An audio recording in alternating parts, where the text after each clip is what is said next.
nuestras Biblias en Hechos 2. Hechos 2, vamos a leer de los versículos 43 al 47. Hechos 2, versículos del 43 al 47. Si quiere oremos, hermanos, primero. Vamos a orar. Amado Dios, nos ponemos de pie, por favor. Amado Señor, mi Dios Todopoderoso, Padre bendito, te damos las gracias por este día de hoy, te damos las gracias porque tú has sido bueno con nosotros. Padre amado, mi Dios, reconocemos, Señor, que somos pecadores delante de ti. Reconocemos, Señor, que dependemos, Señor, de tu gracia, de tu bondad. Padre amado, que tú nos has dado una salvación inmerecida, Padre. Ponemos, Señor, nuestra vida en tus manos. Padre amado, bendito, te pedimos que nos ministres por medio de esta palabra de hoy, que esta palabra, Señor, podamos ponerla por obra, que abras nuestro entendimiento, Padre, que podamos recibir esta palabra. La palabra sea para edificar a tu iglesia, sea para bendición de los hermanos y que sea, por supuesto, para la gloria y la honra de tu nombre. Toma control, Señor, de este culto. Damos la bienvenida, Señor, al Padre, al Hijo, al Espíritu Santo. Esta tarde de hoy, en el nombre de tu Hijo amado Jesucristo de Nazaret, decimos amén y amén. Gloria al Señor, hermano. Entonces,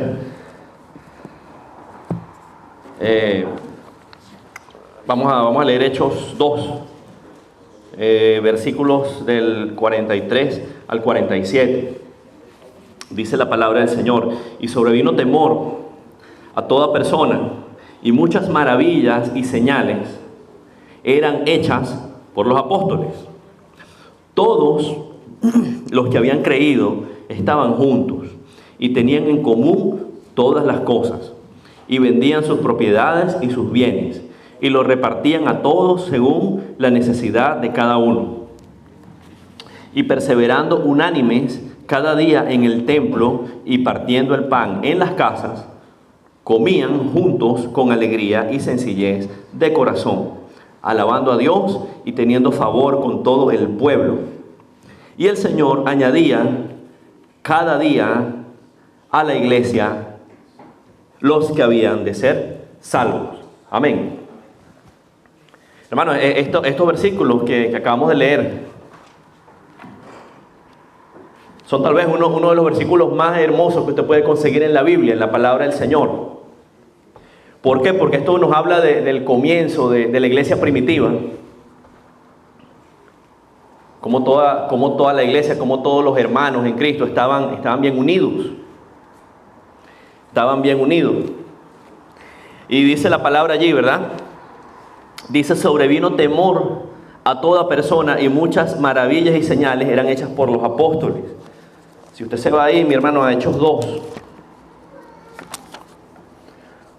Justo la parte que viene antes de estos versículos se refiere al primer discurso de Pedro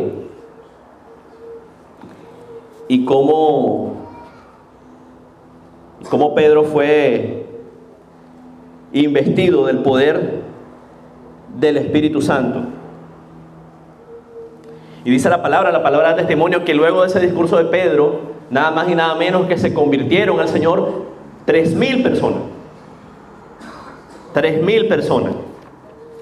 Y luego viene esta parte que acabamos de leer. Entonces dice: sobrevino temor a toda persona, y muchas maravillas y señales eran hechas por los apóstoles. Era el comienzo de la iglesia y los apóstoles estaban llenos del poder del Espíritu Santo, del ayudador que Cristo Jesús había prometido que iba a venir luego de ¿qué? De su partida, ¿verdad?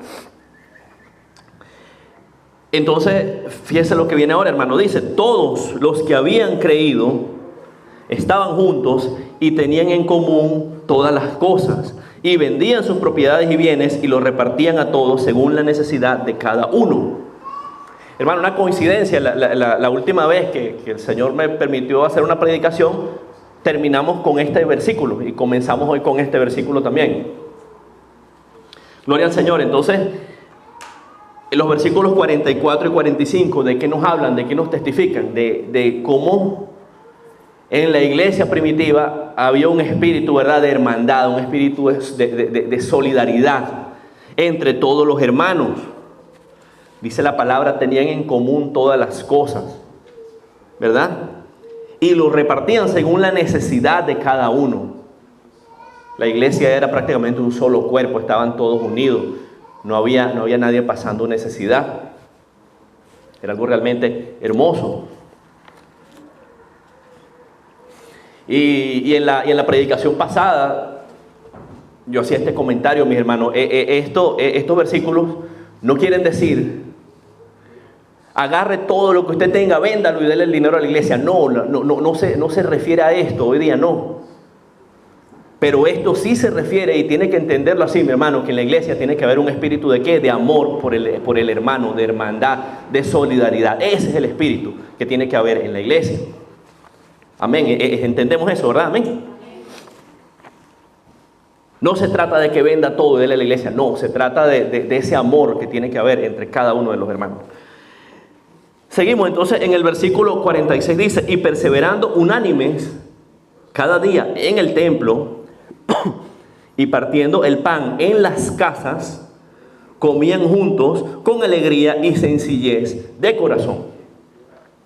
Es decir, los hermanos en la iglesia primitiva perseveraban en la palabra, estaban todos juntos. Y fíjese lo que dice la palabra de Dios, mi hermano. Dice, perseverando unánimes cada día en el templo y partiendo el pan en las casas. Es decir, estaban en comunión, ¿dónde? Tanto en el templo como en la casa de cada uno, ¿verdad? Dice, comían juntos con alegría y sencillez de corazón.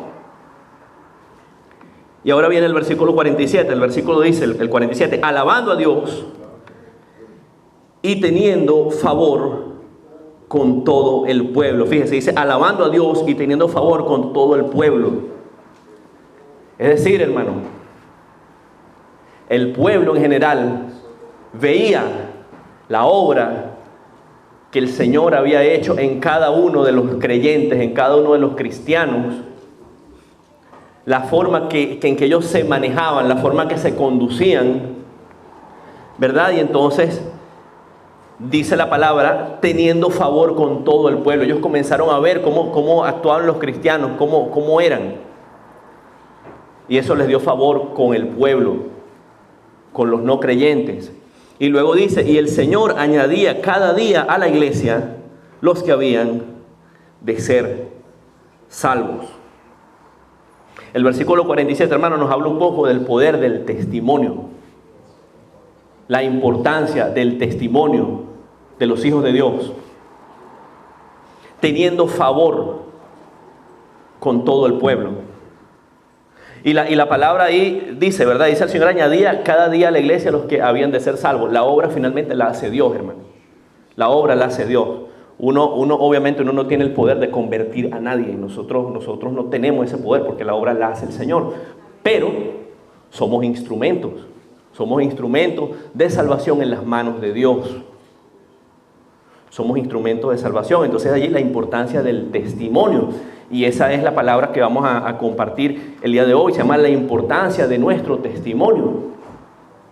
La importancia de nuestro testimonio. Y, hermano, el testimonio, primeramente, ¿cómo lo entendemos? El testimonio se refiere, en primer lugar, ¿verdad?, a, digamos, la experiencia personal que ha tenido cada persona con el Señor, ¿verdad? Cuando usted se para en la congregación o se para ahí, comparte con unas personas que no necesariamente tienen que ser creyentes, y le empieza a contar la obra que el Señor ha hecho en su vida. Usted le empieza a decir, ¿verdad? Mire, yo antes era esto, yo antes, no sé, era un apostador, yo era un borracho, yo era un mujeriego, lo que sea. Pero en el nombre de Jesús, el Señor me ha cambiado. El Señor me ha cambiado y ahora yo soy una nueva persona.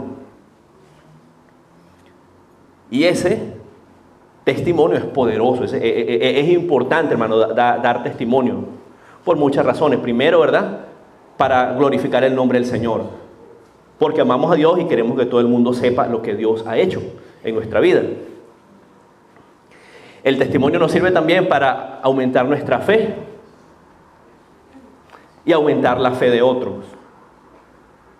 Si usted se pone a pensar acerca de su propio testimonio y las cosas que el Señor ha hecho en su vida, usted vuelve atrás y al momento que venga una prueba, usted recuerda, no, pero si anteriormente el Señor me ayudó en esta prueba, el Señor me sacó de esta prueba, ¿qué quiere decir? Que el Señor nuevamente me puede ayudar. Y va a venir una prueba y otra prueba y otra prueba, y usted va recordando, va volviendo atrás y va viendo cómo el Señor siempre lo ha ayudado, y eso lo ayuda a construir su fe. Y ayuda a construir la fe de otras personas también. El que es no creyente y escucha un testimonio de cómo el Señor lo ha ayudado en enfermedades, en problemas. Wow, esa es una herramienta bien poderosa, ¿verdad? Para convencer, para evangelizar a las personas de que hay poder en el nombre de Dios, en el nombre de Jesús. Amén. Entonces, el testimonio, la experiencia personal de cada creyente es importante. Pero yo le voy a decir una cosa, más importante todavía es el testimonio de vida. Más importante es el testimonio de vida. ¿Por qué? Porque el testimonio de vida es lo que va a demostrar de que lo que usted dice que el Señor hizo por usted es verdad. ¿Verdad? Tiene que haber una congruencia, tiene que haber una lógica, ¿verdad? De que lo que usted dice que el Señor ha hecho en su vida es una realidad. Por ahí había un hombre que decía, bueno, si usted dice que el Señor lo ha salvado, pero usted sigue haciendo lo mismo que hacía antes, entonces ¿de qué lo salvó? ¿De qué lo salvó, verdad? Entonces el testimonio de vida, ese testimonio que nosotros le compartimos a los demás con nuestro diario vivir, con nuestras acciones, con nuestra conducta, con nuestro modo de ser, eso es bien importante y va de la mano con la experiencia personal, con la historia que nosotros podamos contar. Que el testimonio de nuestra boca, ¿verdad?, vaya de la mano ¿con qué? Con el testimonio de nuestra vida. Seguramente usted ha escuchado muchas veces, mi hermano,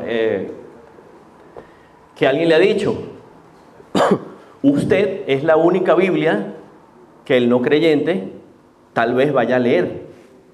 ¿Por qué? Porque, vamos a estar claros, es difícil que una persona que nunca ha escuchado la palabra vaya a agarrar la Biblia por sí sola. Es decir, el Señor lo puede lograr, el Señor lo puede hacer.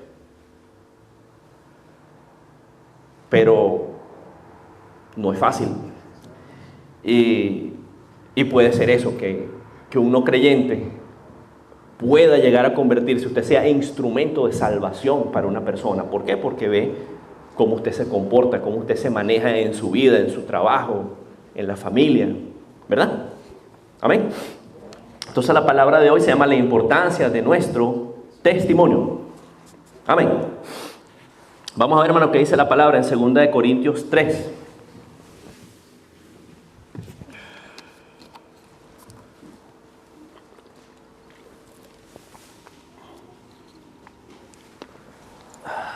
Segunda de Corintios 3. Vamos a leer ahí del versículo 1 al 3.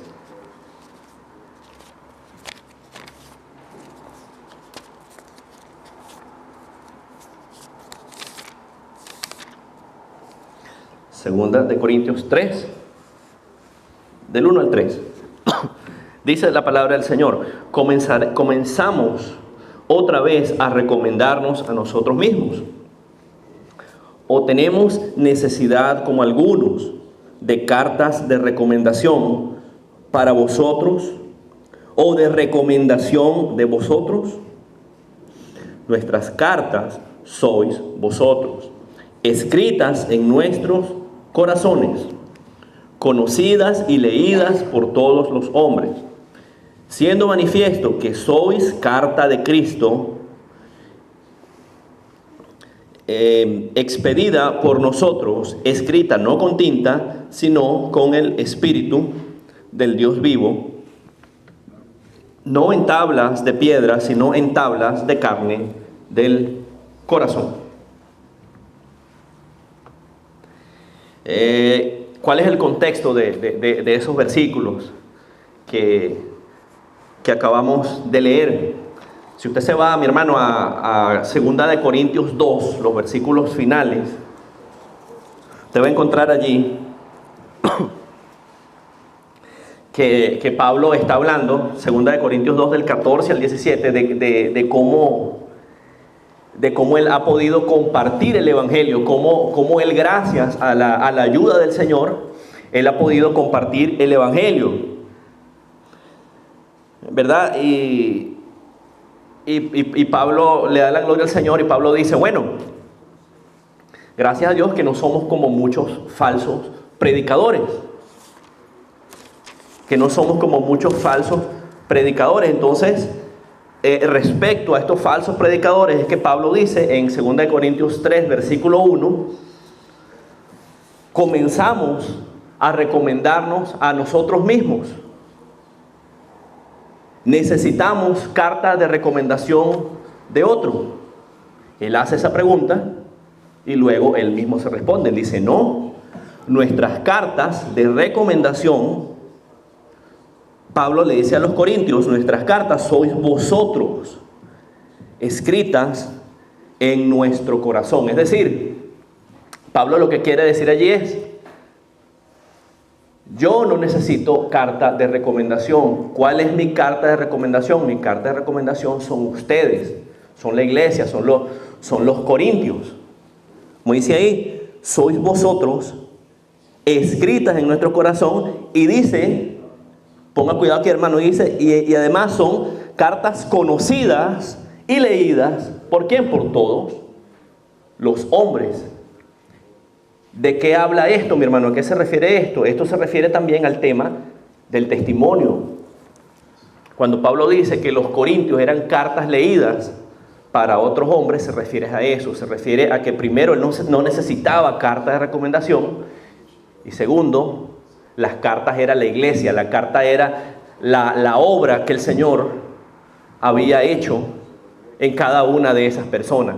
Esas personas eran cartas leídas para los no creyentes. Cartas leídas en cuanto al testimonio, cartas leídas en cuanto a que las otras personas podían ver la obra que el Señor había hecho en cada uno de ellos. Cartas leídas respecto al poder de Dios en ellos. A eso se refiere la palabra cuando dice que ellos eran cartas leídas. Y yo le digo algo, hermanos, en el amor de Cristo, nosotros, los hijos de Dios, somos cartas leídas también. Todos nosotros somos cartas leídas. Todos nosotros, en nuestro diario vivir, somos cartas leídas con nuestra propia familia, somos cartas leídas en la empresa, en el trabajo, somos cartas leídas con la familia, somos cartas leídas para todos, y somos creyentes.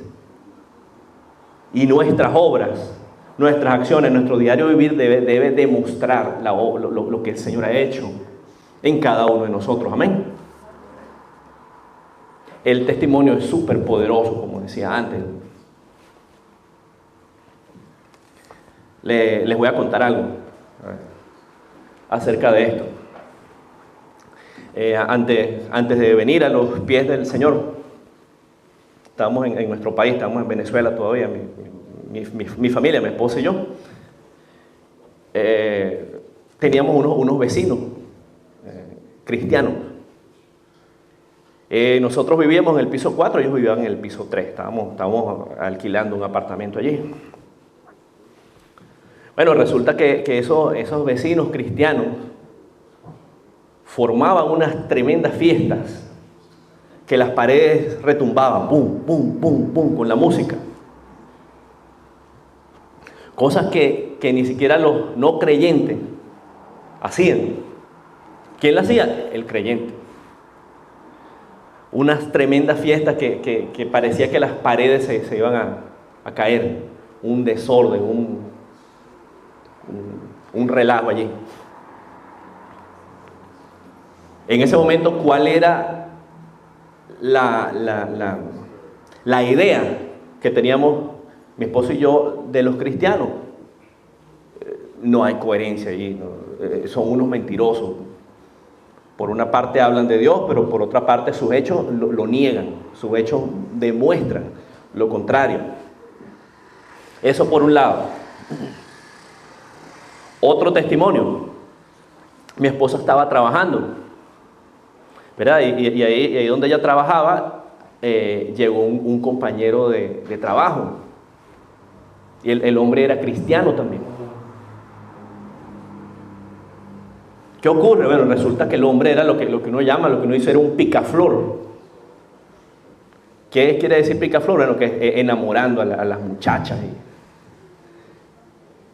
Y entonces este hombre, siendo casado, empezó a piropear y a enamorar a otra muchacha que trabajaba allí. Y él era casado y le empezó a perseguir y a decir cosas allí. ¿Qué testimonio teníamos nosotros de los creyentes? Son mentirosos. No hay coherencia. Son unos grandes mentirosos. Eso era lo que nosotros pensábamos en ese momento. Entonces, ¿qué ocurre? Luego, bueno, por cuestiones de la vida, el Señor nos trajo a este país.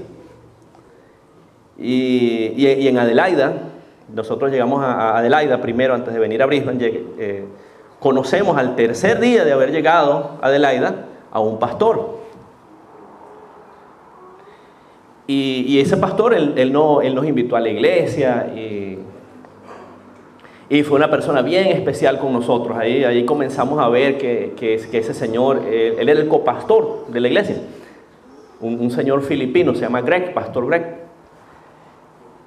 Y ese señor, él se veía diferente. Él de verdad era una persona bien amable y nos ayudó mucho. Y fue muy bueno con nosotros. Pero todavía teníamos ese testimonio de Venezuela, de los otros. ¿Qué pensábamos nosotros? No, este hombre, él quiere algo. Él no nos está ayudando y todo eso porque él es bueno. No, él ya algo nos va a sacar algo. O sea, él quiere algo de nosotros y por eso nos está ahí enredando. Y eso era lo que pensábamos nosotros. Luego conocemos al pastor. Y luego comenzamos a conocer a los otros hermanos de la iglesia. Y comenzamos a ver la diferencia, comenzamos a ver que eran personas que sí, que tenían un testimonio de vida, que eran personas familiares, que eran personas tranquilas, trabajadoras, personas que no tomaban, que estaban con sus niños, colaboraban. El pastor era pastor y no le importaba ponerse a limpiar, no le importaba ponerse a cocinar, en fin. Comenzamos a ver esas cosas y primero pensamos, no, eso es algo cultural. Lo que pasa es que como son aquí los australianos y hablan inglés y todo eso, se comportan diferente.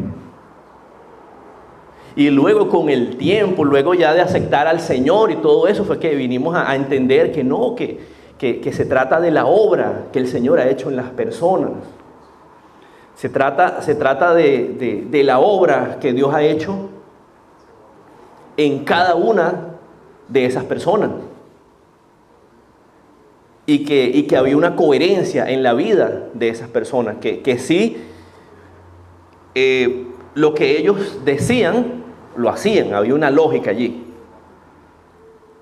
Entonces, como leíamos ahí en 2 de Corintios 3, somos cartas leídas. Somos cartas leídas. Fíjense lo importante que es tener un buen testimonio para las personas. Amén. Vamos a ver allí Hechos 6. Hechos 6, vamos a leer Hechos 6, versículos del 1 al 6.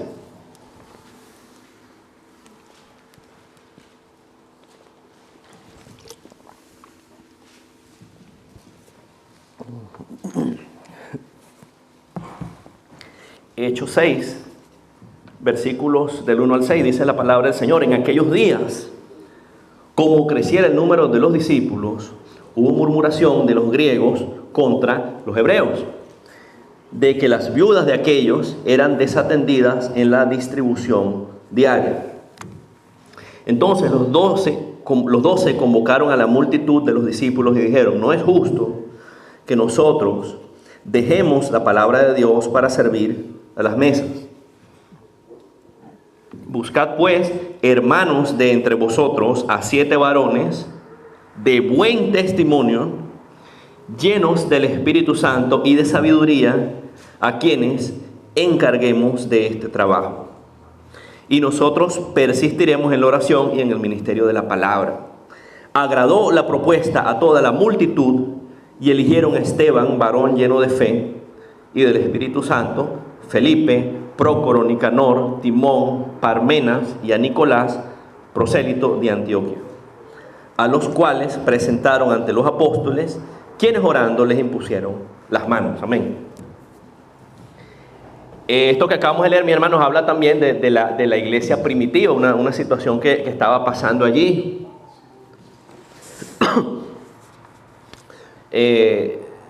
Dice la palabra que hubo murmuración, ¿verdad? De que las viudas de los griegos, las viudas de los extranjeros, eran desatendidas, ¿verdad? En la distribución diaria de la comida, se refiere a eso. Entonces los discípulos dicen, se reúnen los 12, ¿verdad? Entonces dicen, bueno, pero no es justo, no está bien que nosotros vayamos a dejar la predicación para ponernos a servir. ¿Y qué dice la palabra? En el versículo 3 dice: buscad pues, hermanos, de entre vosotros a 7 varones, ¿cómo? De buen testimonio, lleno del Espíritu Santo y de sabiduría, a quienes encarguemos este trabajo. Entonces, ¿a quién buscaron para servir en la iglesia? A una persona que tenga buen testimonio, una persona que tenga buen testimonio.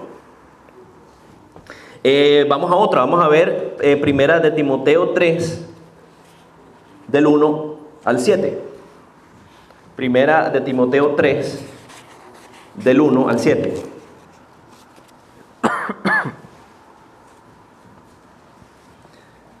Dice la palabra fiel.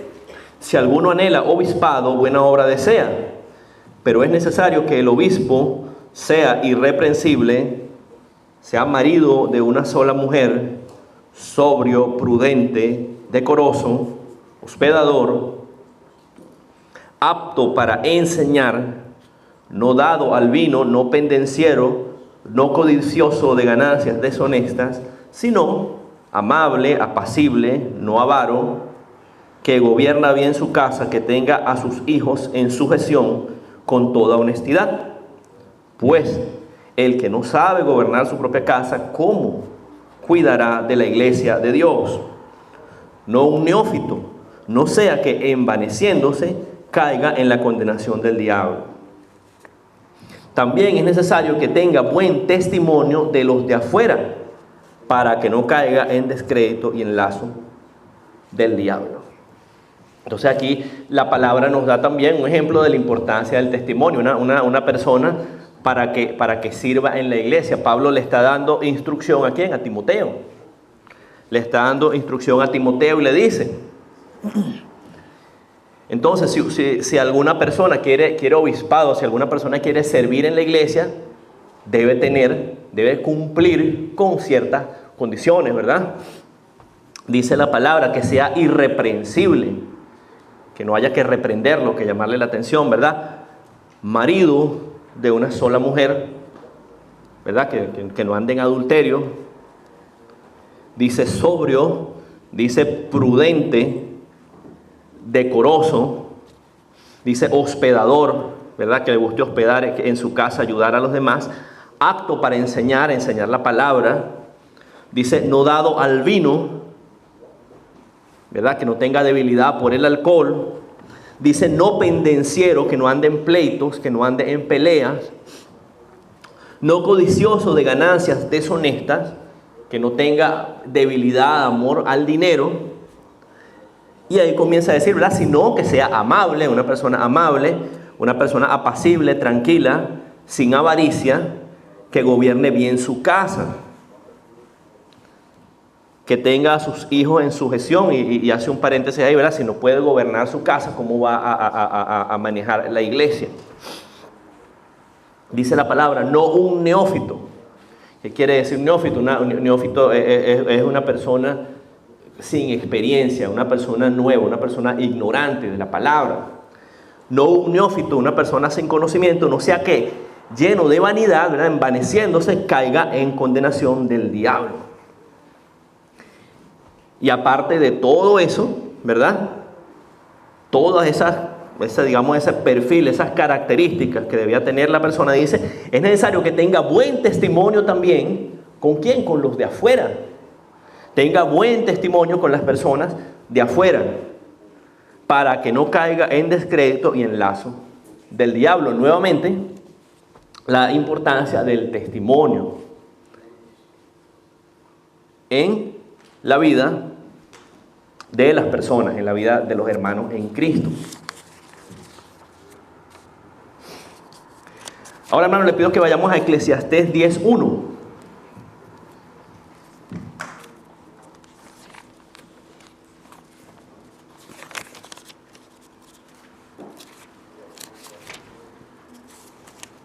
Eclesiastés 10:1, ¿lo tenemos?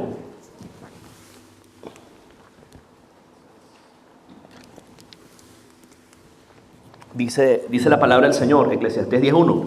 Las moscas muertas hacen heder y dar mal olor al perfume del perfumista. Así, una pequeña locura al que es estimado como sabio y honorable. Las moscas muertas hacen heder y dar mal olor al perfume del perfumista. Así, una pequeña locura al que es estimado como sabio y honorable. Hermano, y el Señor me daba esta palabra.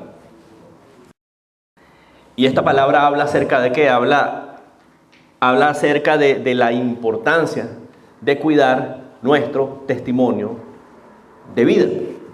De cuidar nuestro testimonio de vida. Fíjese que la palabra dice, las moscas muertas hacen heder y dar mal olor al perfume del perfumista. Mi hermano, hace un tiempo yo veía un documental, algo allí, una película de cómo hacen el perfume. Y ese es un proceso bien meticuloso, bien delicado. Usan un agua bien pura, un agua destilada, un alcohol allí que no le vaya a causar irritación en la piel a la persona.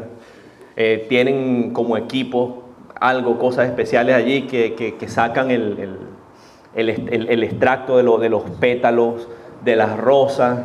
En fin, algo bien delicado, un proceso bien meticuloso que produce, ¿verdad?, como un producto final, el perfume, ¿verdad? Y el perfume que es algo bien delicado, ¿verdad?, agradable al olfato, que huele bien, el perfume tanto para las damas como para los caballeros. Y es un producto delicado y costoso, un buen perfume, un perfume que huela bien, ¿verdad? Entonces, fíjense lo que dice la palabra, hermano. Dice, las moscas muertas hacen heder y dar mal olor al perfume del perfumista. Imagínense un perfume, una botella de perfume delicada, que huela bien. Le cae una mosca muerta allí. ¿Qué pasa? Hiede, se daña. Algo pequeño, una mosquita. Cayó allí en el perfume, ¿qué pasa? Se daña, ya no sirve. La palabra dice, hace heder y dar mal olor al perfume. Algo bien pequeñito, como una mosca, algo pequeño. Bueno, la palabra compara, ¿verdad? Así, una pequeña locura al que es estimado como sabio y honorable. Así como esa mosquita daña la botella de perfume, bueno, e igualmente un pequeño desvarío, una pequeña locura, ¿verdad? Al que es estimado como sabio y honorable. Como una pequeña locura, como un pequeño error puede dañar, hermano, el testimonio de una persona. Puede dañar el testimonio de una persona.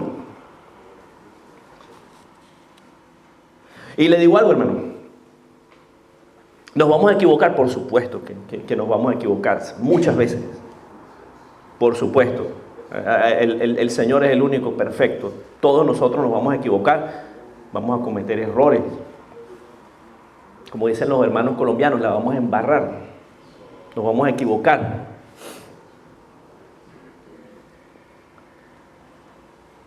Pero también hay algo, mi hermano. Yo le aseguro, si usted comete un error en ignorancia, si usted se equivoca en ignorancia, ¿qué va a pasar? El Señor lo va a respaldar. Si usted comete un error, si usted actúa mal por ignorancia, sin querer hacerlo, algo allí, el Señor lo va a respaldar.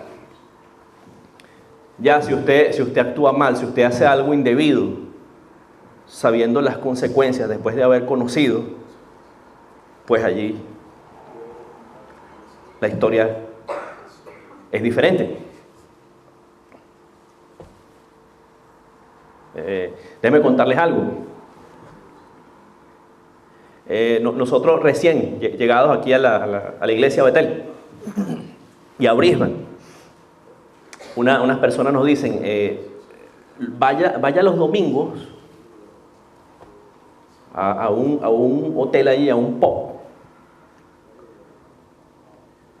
y allí va a encontrar que los domingos le sirven el steak y las chips y la ensalada bien barato. Usted paga algo así como $3 y se come su meal, su comida. Y bueno, y nosotros salimos de la iglesia y nos fuimos para allá, para el pub, a comer. Y por supuesto, no estábamos bien afirmados en la palabra todavía. Comimos 3 por el precio de 1, sí. Comimos sabroso, sí. Comimos barato, sí. ¿Vale la pena? No. No, ¿verdad?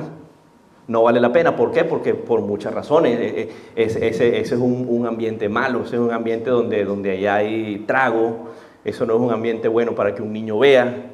Hay pukis también, hay apuestas. Allí, ¿qué más puede pasar? Hay borrachos, hermano. Hasta un botellazo, una pelea de borrachos puede suceder ahí también. Hasta endemoniado se puede regresar de ahí. ¿Por qué? Porque se mueven cosas malas, hermano. Ese no es un ambiente adecuado. ¿Qué pasó? Bueno, no estábamos bien afirmados en ese momento. ¿Qué ocurrió? Bueno, el Señor en ese momento nos guardó. Gloria a Dios, no pasó nada en ese momento.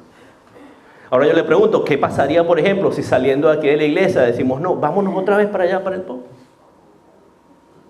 El Señor nos va a guardar.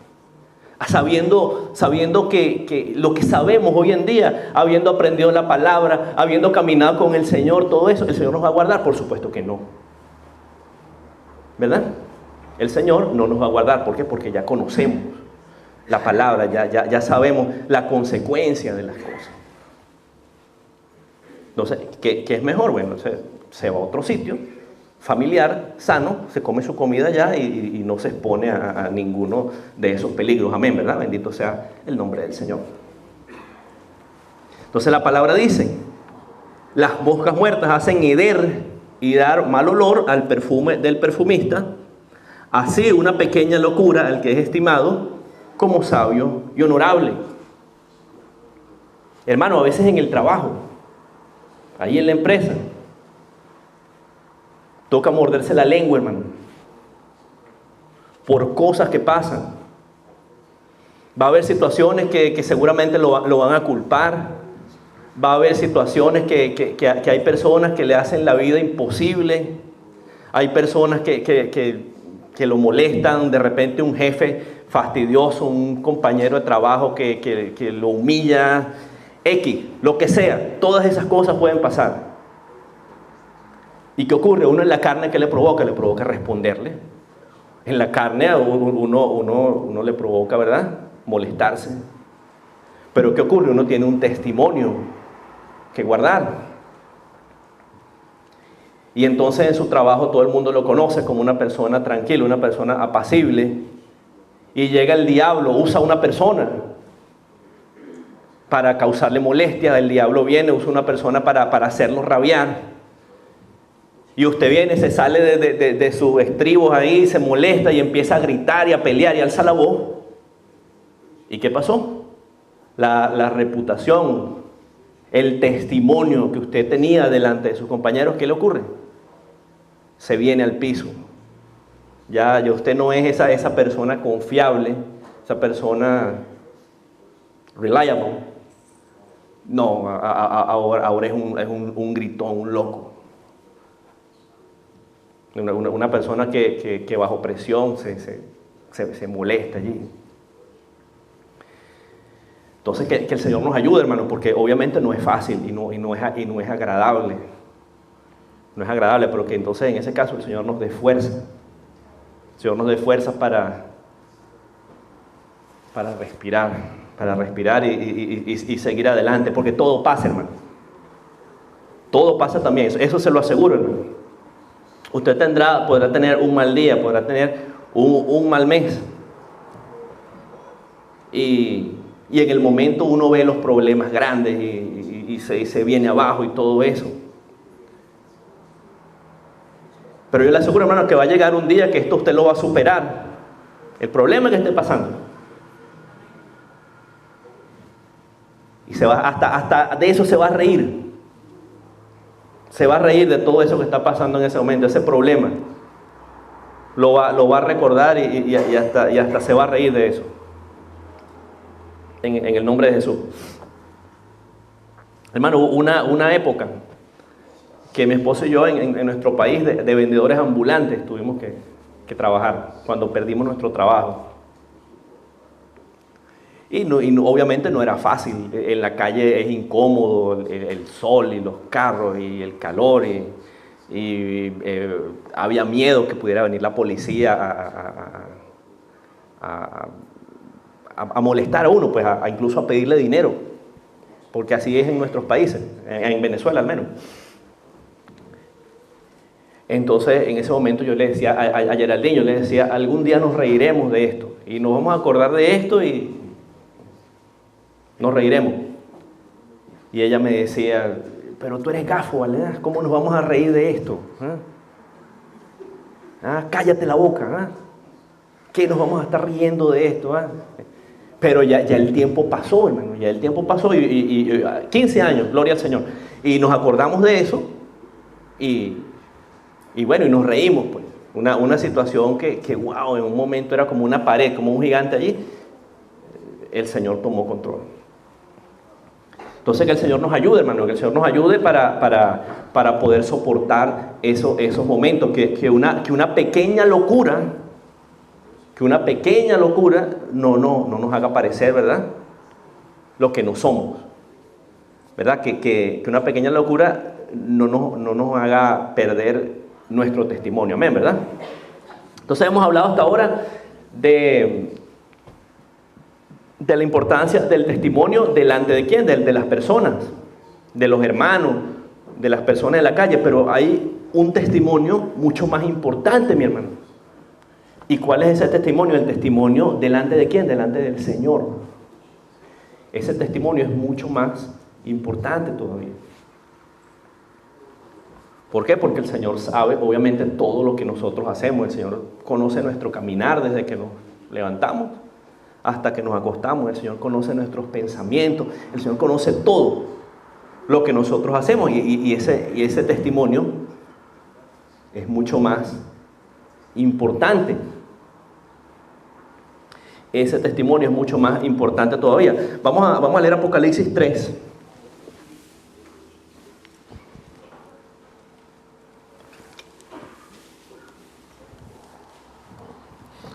Apocalipsis 3 del 8 al 12.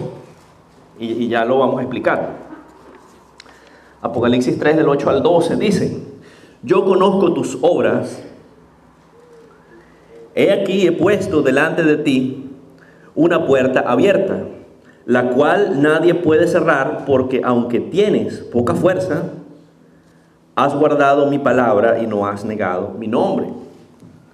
He aquí yo entrego de la sinagoga de Satanás a los que se dicen ser judíos y no lo son, sino que mienten.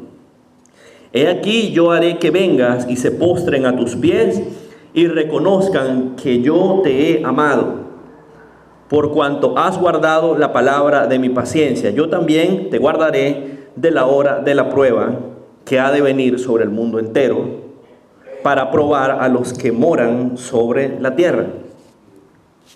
He aquí yo vengo pronto, retén lo que tienes, para que ninguno tome tu corona.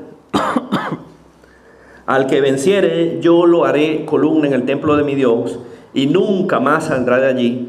Y escribiré sobre él el nombre de mi Dios y el nombre de la ciudad de mi Dios, la nueva Jerusalén, la cual desciende del cielo de mi Dios, y mi nombre nuevo. Amén. ¿De qué estamos hablando ahora, hermano? El testimonio que tenemos delante de Dios. El testimonio delante de Dios, que es más importante todavía. Que es más importante todavía que el día de mañana, cuando estemos en presencia del Señor, el Señor nos pueda decir: sí, hijo amado. Así como le ha dicho aquí a lo que leímos a la iglesia de Filadelfia: sí, yo reconozco que tú has hecho esto y lo otro. Fíjese cómo le dice aquí en Apocalipsis 3 del 8 al 12 a la iglesia de Filadelfia. Filadelfia, por cierto, hermano, ¿qué quiere decir? Quiere decir amor fraterno, amor fraternal.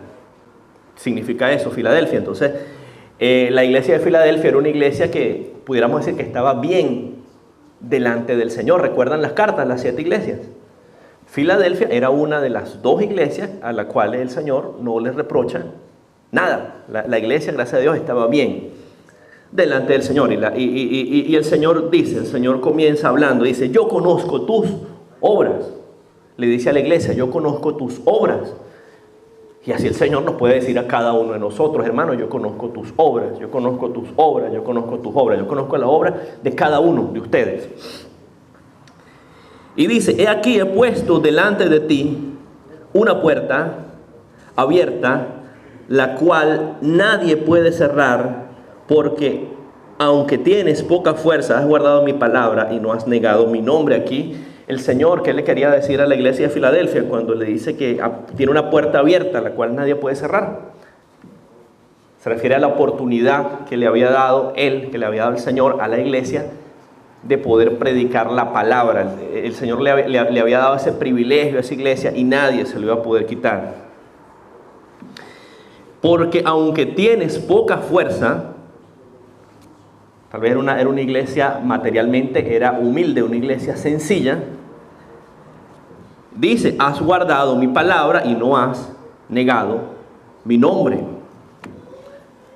Luego en el versículo 9 dice: he aquí yo entrego de la sinagoga de Satanás a los que se dicen ser judíos y no lo son, sino que mienten. He aquí yo haré que vengan y se postren a tus pies y reconozcan que yo te he amado. Esto se refiere a las personas judíos, ¿verdad? Que no creían en Jesús, ¿verdad? Judíos que no creían en Jesús. Y la palabra dice que el Señor haría, dice la palabra: yo haré que vengan y se postren a tus pies y reconozcan que yo te he amado. Es decir, que el Señor los iba a cambiar, que el Señor iba a cambiar sus corazones de manera tal que ellos se postraran delante de Jesucristo de Nazaret, reconocieran que Él es Dios. Y luego la palabra dice: por cuanto has guardado la palabra de mi paciencia, yo también te guardaré de la hora de la prueba que ha de venir sobre el mundo entero, para probar a los que moran sobre la tierra. ¿A qué se refiere esto? Se refiere a que el Señor siempre va a guardar a su iglesia. El Señor siempre va a guardar a su iglesia. Esta es una promesa válida en la antigüedad, una promesa válida hoy día, una promesa válida para los tiempos por venir. El Señor siempre va a guardar a su iglesia y las puertas del Hades, como dice la palabra, no prevalecerán, ¿verdad?, contra la iglesia del Señor. Luego dice, he aquí yo vengo pronto, retén lo que tienes, es decir, aquí yo vengo pronto, agárrate de la palabra de Dios, agárrate de lo que tienes, agárrate de tu fe, para que ninguno tome tu corona. Dice, al que venciere yo lo haré columna en el templo de Dios. Y cuando usted escucha la palabra columna allí, ¿qué quiere decir eso? Que el que venciere, el Señor lo hará una parte importante de la iglesia. Todos somos piedras vivas de la iglesia de Cristo. Pero una columna, ¿qué significa? Una parte fuerte, un sostén de la iglesia. Entonces, ese, por ejemplo, es el récord, ese es el testimonio que el Señor tenía ¿de quién? De la iglesia de Filadelfia. Una iglesia que estaba bien delante del Señor. Ahora veamos otro ejemplo. Vamos a Apocalipsis 3, del 1 al 3. Ahí hay otro ejemplo. Apocalipsis 3, del 1 al 3, habla de la iglesia de Sardis. ¿Qué dice la palabra? El que tiene los 7 espíritus de Dios y las 7 estrellas dice esto: yo conozco tus obras, que tienes nombre de que vives y estás muerto. Sé vigilante y afirma las otras cosas que están para morir, porque no he hallado tus obras perfectas delante de Dios.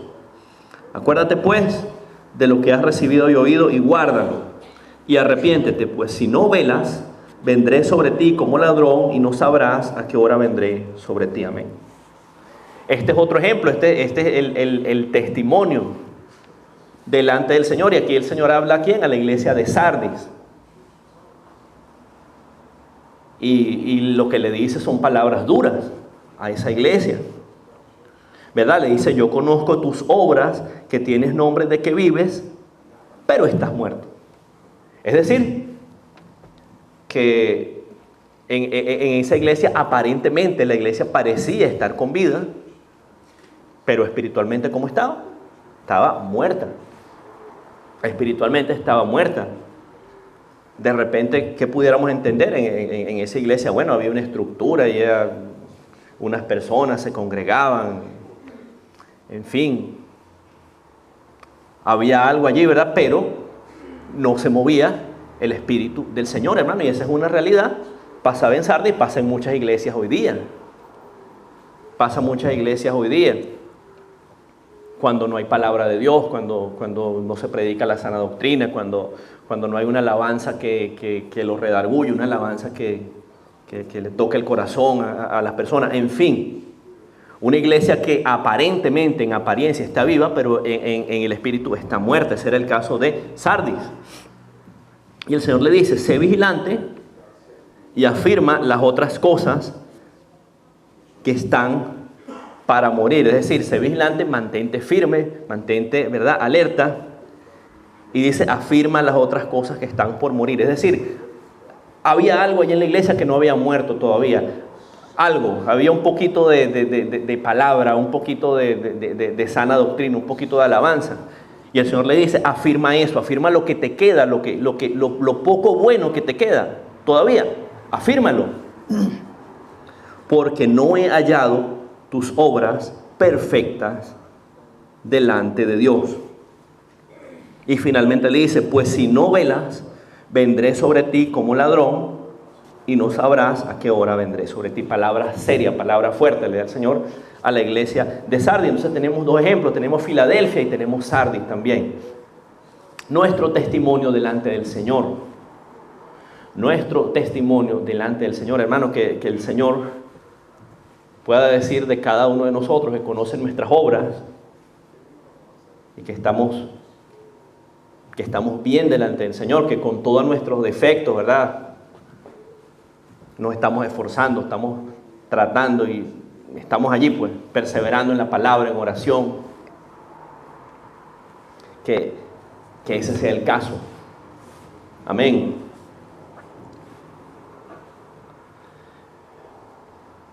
Porque el Señor lo conoce todo, mi hermano. El Señor conoce nuestro testimonio. El Señor, como decía antes, el Señor conoce desde que nos levantamos hasta que nos acostamos. El Señor conoce nuestros pensamientos. El Señor conoce las acciones, por qué hacemos las cosas, si lo hacemos de corazón, cuando sí, cuando no, todo. O sea, no hay nada que le podamos esconder al Señor. No hay nada que le podamos esconder al Señor. Pero a veces, hermanos, a nosotros nos gusta fingir. Y creemos que podemos engañar al Señor. Creemos que podemos engañarlo. No, hermano, tenemos que ser sinceros con nosotros mismos y con Dios. El Señor lo sabe todo, así nosotros fingamos. El Señor sabe lo que hay en nuestro corazón, lo que hay en nuestra mente. Sinceridad delante de todo, delante del Señor. Ya les cuento otra cosa. Ya vamos terminando. Mi esposa, todos los días, cuando ella recoge al Ángel, al niño de la escuela, ella recoge a un compañerito de escuela de Ángel y lo lleva para su casa. Y ese niño es un niño realmente tremendo. ¿Usted se imagina un niño tremendo? Bueno, ese niño es realmente tremendo. Entonces ese niño es de una condición que delante de los adultos usted lo escucha, el niño le habla a Geraldine, le dice: Geraldine me va a llevar donde mi mamita. ¿Cómo está el bebé? ¿Cómo está Samuel? Y le habla con ternura y le habla así, un modelo de niño. Pero cuando usted se voltea, hermano, así, tremendo el niño, empieza a molestar al bebé, empieza a decirle cosas a Ángel, en fin, un niño realmente tremendo. ¿Verdad? Pero el niño, él está convencido que los adultos creen que él se porta bien, pues. Pero todos saben que él es un niño tremendo. ¿Por qué? Porque lo ven haciendo las cosas. O sea, a veces nosotros somos así delante del Señor también. Como el niño. Queremos ser como ese niño. ¿Verdad? Queremos demostrarle al Señor que somos así, que somos así, ¿verdad? Pero el Señor lo sabe todo. El Señor conoce todo. Amén. Bueno, ya vamos a terminar con este versículo. Con esto terminamos. 2 Corintios 1:12.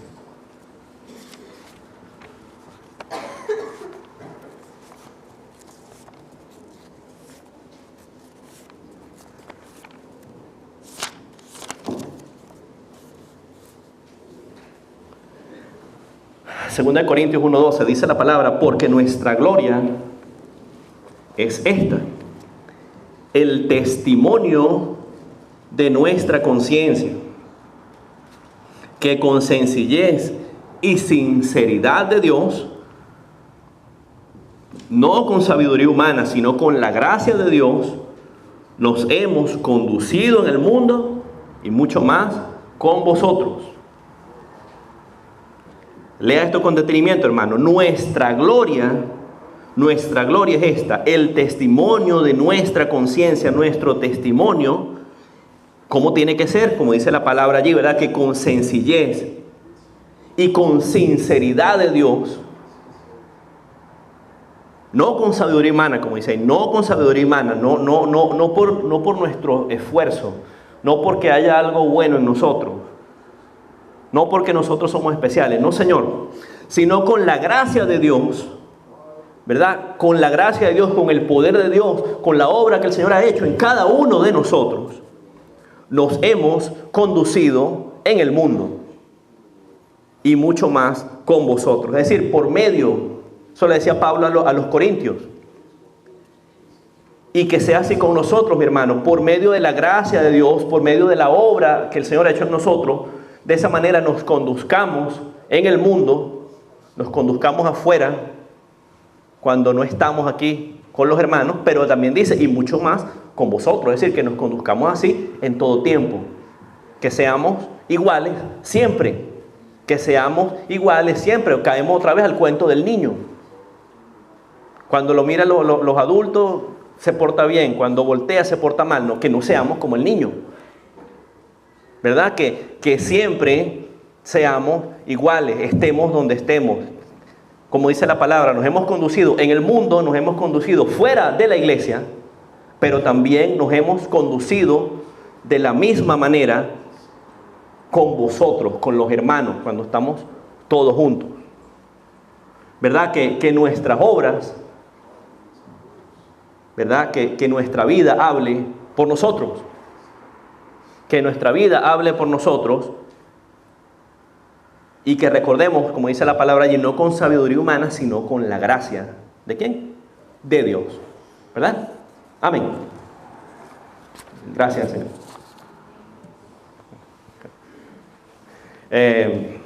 Bueno, vamos a ponernos de pie, hermano. Vamos a orar ahora.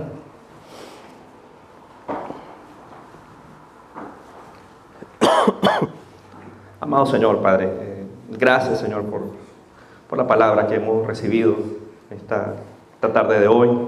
Te damos las gracias, mi Señor, porque tú has hablado, Señor, porque tú has hablado, Señor, a tu iglesia. Padre amado, bendito, Señor, en el nombre de Jesús, te pedimos que podamos poner esta palabra por obra. Te pedimos, mi Señor, que nos esfuerces, Señor, que nos ayudes en todos los días. Padre, que no dejemos caer tu nombre al piso, mi Dios. Que podamos, Señor, demostrar, como decía allí en 2 de Corintios, que tú has hecho una obra en nosotros, Señor. Que tú has hecho una obra en nosotros, que somos tus hijos. Que somos tus hijos, que tú nos has cambiado, Señor. Reconociendo, mi Señor, que toda la gloria es tuya, Padre. Reconociendo que no es por nosotros, reconociendo que es el Espíritu Santo de Dios que está haciendo la obra en nosotros. El Espíritu Santo de Dios que está obrando, que está trabajando en cada uno de nosotros. Señor, ayúdanos, Padre, a andar en santidad. Padre, ayúdanos a hacer luz, Señor, en medio de las tinieblas, Señor. A hacer la sal del mundo, Padre, como dice tu palabra. Ayúdanos, mi Señor. Ayúdanos, Señor, a cada uno de nosotros. Padre amado, bendito, igualmente, Señor, ponemos en tus manos, Señor, a los enfermos, Señor. Clamamos por sanidad, mi Dios. Clamamos por sanidad para todas las personas, Señor, que están enfermas. Padre amado, bendito, le pedimos por su alma, por su salvación primeramente. Luego le pedimos que sea usted, mi Señor, haciendo la obra en cada uno de ellos, derramando sanidad, limpiándolos, Señor, bendiciéndolos. Que ellos puedan dar testimonio, Señor, de la obra, de su poder, de cómo usted los ha sanado, los ha levantado, los ha limpiado. Padre amado, bendito, Señor, te pedimos, Señor, también que nos acompañes esta semana que va a comenzar ahora, cada uno de nosotros, Señor, en nuestros trabajos. Que nos ayude, Señor, que pelees la batalla por cada situación que se presente. Danos entendimiento para hacer las cosas, danos paciencia, Señor. Danos paciencia, aumenta nuestra fe, Señor, en cada una de las cosas.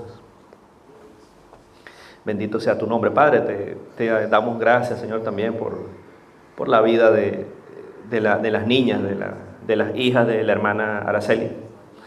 Gracias, Señor, por su vida, Padre, porque usted ha permitido que ellas cumplan años, Señor, un año más de vida.